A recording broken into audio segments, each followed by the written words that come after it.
The longer you work, the better you retire, right? Well, what if that logic actually backfires after 55? I've advised hundreds of retirees and seen how traditional planning gets this wrong. It focuses on the money and misses what matters most. Because working longer can come with real, irreversible costs. The idea that working longer guarantees a better retirement is everywhere. And it seems logical. You earn more, save more, boost Social Security, and it's technically true. But here's the problem, it's only half the picture. It's like saying, if I just paddle a little harder, I'll definitely get to the island, without realizing that the tide is quietly pulling you in the other direction. And that narrative misses the trade offs of waiting, losses that don't appear in your bank but hit your quality of life hard. And you won't hear much about this from the big institutions or media. And why would you? The longer you work, the more assets stay invested, more contributions keep flowing. And from their perspective, your delay is a win. But for you, you only get one shot at your healthiest retirement years. Your portfolio might keep growing past 55, but your energy and flexibility won't. That window where your health and freedom align narrows fast, and it won't pause for a perfect market cycle. And this is where I see many fall into the just one more year syndrome. And it starts with a reasonable goal to work just one more year to build a cushion. And then the market dips, or the headline spooks you, or you're just this close to hitting a milestone. And then again, and that finish line keeps moving, not because you can't retire, but because you're caught in a loop of uncertainty and anxiety. This fear is powerful, especially when it's your identity is tied to your role, your company, or your ability to produce. But retirement doesn't mean you have to be put out to pasture. In fact, I've seen clients do the opposite. They've used retirement as a springboard, a moment to redefine what this next chapter looks like, with more control and clarity than they ever had during their working years. One client told me, I finally feel like my life is mine again. And she wasn't running away from work, she was running towards something new. And that's what I want you to consider as well. See, for many people, age 55 marks the first time they have the golden trifecta, where they have enough wealth, health, and time. And that ripe moment is rare. It comes with a best buy date. And you wait too long, and one of those ingredients starts to expire. So, yes, you could keep working, growing your portfolio, but what's the trade off? What are you sacrificing that money cannot buy back? And it's that light bulb moment for my clients when they ask, not, can I afford to retire, but can I afford to wait? Now, if you've been feeling like you're trapped in a similar stuck mindset, click the link in the description below to schedule a complimentary consultation where you can see how close you might be already to being able to retire. Now, traditional retirement planning teaches you to maximize your dollars, but no one warns you that in the process, you may also be maximizing three specific costs, which most don't realize until it's too late. And most advisors don't tell you because they're focused on your money, not your life. So, first, the physical cost. Every year you wait, your capacity to enjoy retirement shrinks, and not always gradually. And it's not just about going hiking or playing pickleball, it's about participating in life. Financial capital can wait, but life capital cannot. And the same is true if you've dreamed about reinventing yourself, if you've always wanted to learn a new skill, start a business, or finally focus on your health. Every year you delay shortens the runway. And what starts as a careful approach can feel like a rushed landing, with less space to adjust, explore, or enjoy the chapter you've been working toward. And second is the identity cost. The truth is, the longer you work, the more your career identity hardens. You don't just work in a field, you become that role. The engineer, the entrepreneur, the manager. It's how others see you, and over time, it's how you start to see yourself. That's the case, retirement can feel less like freedom and more like a loss. I've seen this firsthand with clients who delay retirement often struggle more with the transition, not because they financially weren't there, but because they had never had space to explore who they wanted to be next. Without that, stepping away can feel abrupt, even disorienting. And that emotional friction, not the math, is what keeps many people from working longer than they need to. And third and finally, the health cost. In fact, many people delay retirement solely because of health insurance, and I can't tell you how many assume that they can't retire until 65 because that's when Medicare starts. But that's not always true. So, yes, Medicare is expensive, but that one detail shouldn't dictate the timing of your life, especially if the rest of your plan is sound.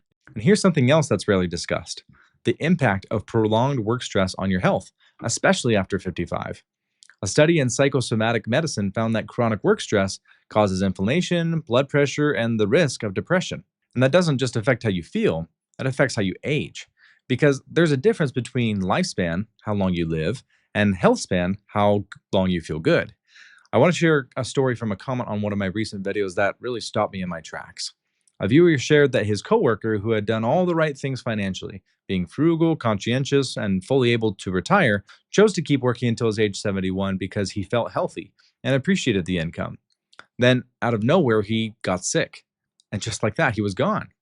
All the plans he made for a grand retirement were gone with him. And today, his wife will spend her golden years alone. And the hardest part is he could have retired earlier. He just didn't pull the trigger. So that's the risk on both ends when you miss out on both the health span and the lifespan. But here's the good news. While we can't control our lifespan, we can control our health span. So retirement isn't just about adding years to your life, it's about adding life to your years.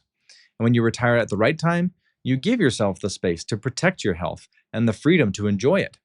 One viewer told me that he retired at 63, started cycling, and lost 30 pounds. And another said he retired at 59, started exercising, and dropped 15 pounds and got off of his blood pressure meds. I've heard stories like these again and again. Real people just like you who have experienced meaningful improvements in their health and mindset simply by retiring before society told them they were supposed to. So while many people fear that retirement will accelerate their decline, the research and what I've seen firsthand often shows the opposite. When clients step back and see these trade-offs clearly, they start to ask, am I working harder when I should be working smarter? I've met people who were retired earlier with less and thrived, not because they hit some perfect number, but because they chose to invest in living, not just saving. So, yes, delaying retirement might grow your portfolio, but it can shrink your life in ways that money can't fix. Let's talk about a better way to time retirement, one that actually balances both sides of this equation. One framework I use with clients is simple, but once you see it, you can't unsee it. I call it the dual capital framework, where most traditional financial planning focuses on your financial capital, your portfolio, income, and assets. But the other kind that often gets ignored is life capital with your time, energy, and health, your ability to enjoy your freedom while you still have it. And here's the key difference: financial capital is designed to grow, life capital is always declining. Wait longer and your money could grow, but your ability to use it shrinks. Traditional advice misses that. It's not about how much you saved, it's about how much of you is able to enjoy it. And that's why I've seen many clients with modest portfolios thrive while others with far more feel like they've missed their moment.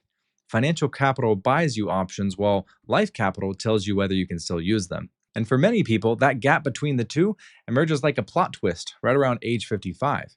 You've been grinding, building your nest egg, feeling strong and focused, then bam, you notice your knees creak a bit more, your energy dips.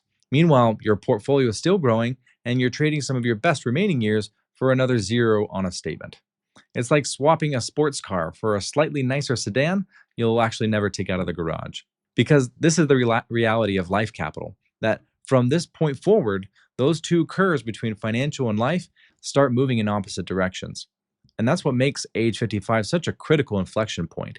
Keep working and your balance sheet might look better, but your actual window to live retirement the way you imagined, that narrows every year. Most people don't realize the trade off until they've already passed the peak. I like to think of retirement as a road trip. It's not just about having enough fuel, it's about leaving while you still have the energy to enjoy the drive. Because it's not just about hitting a number, it's about knowing when your money and your life are both ready. So now that you understand how both financial and life capital shape retirement, let's talk about how to actually find the right timing based on your unique circumstances. There's no one size fits all answer. It's all about aligning the numbers with the life you actually want to live. So this means asking, how much is enough? Not just to get by, but to feel free. Or what kind of energy, health, and relationships do I want to protect while I still can? Or perhaps what really matters to me in this next chapter of life? And thanks to today's tools and technology, it's easier and more affordable than ever for this generation of retirees to stay connected, learn new things, and build the life they want. When you ask those questions together, retirement stops feeling like a deadline and more like a decision point, one you get to shape based on your own values, not someone else's benchmarks. And that's the mindset shift. It's not about working longer, it's about optimizing total capital, both financial and life, so you get the best return on both. So, how do you find your personal inflection point?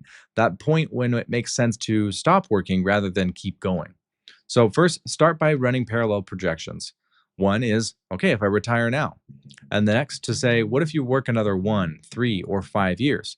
And then ask, does the financial benefit of continuing outweigh what you lose in health, time, flexibility, or connection? And if not, then you've likely found your inflection point.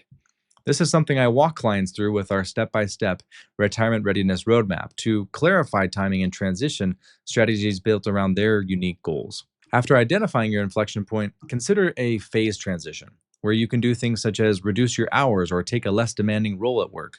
Perhaps you can shift into part time consulting or use your PTO you've been saving up and or even take a sabbatical to test drive retirement. And importantly, reallocate your time towards activities that build life capital now. And then during that transition, here's how to maximize both types of capital. So for the financial, make catch-up contributions to your retirement. Also max out your HSA if eligible. Complete big ticket expenses such as your car, home updates, and debt payoff, and then consider whether downsizing your home makes sense. And finally, consider how your portfolio will support withdrawals, not just the growth you've been doing. And then for life capital, I encourage you to spend more time with people who matter most. Carve out time for hobbies, volunteering, or passions that you want to do in retirement. And then also establish a sustainable health routine. Because remember, the goal isn't to just stop working, it's about building a life that's ready to receive retirement when you get there. Now that you've seen the hidden costs of delaying retirement past 55, you know that it's more than just the numbers. Balancing financial and life capital helps you retire with confidence, avoiding the financial strain of retiring too early and the hidden costs of retiring too late. The world won't stop being uncertain, but with the right strategy, you can retire when you choose, not when your body or your employer decides for you. If you're still unsure about your retirement timing, click the first link in the description to schedule a complimentary consultation to see how close you already are to being able to retire. Thanks for watching, and I'll see you in the next one.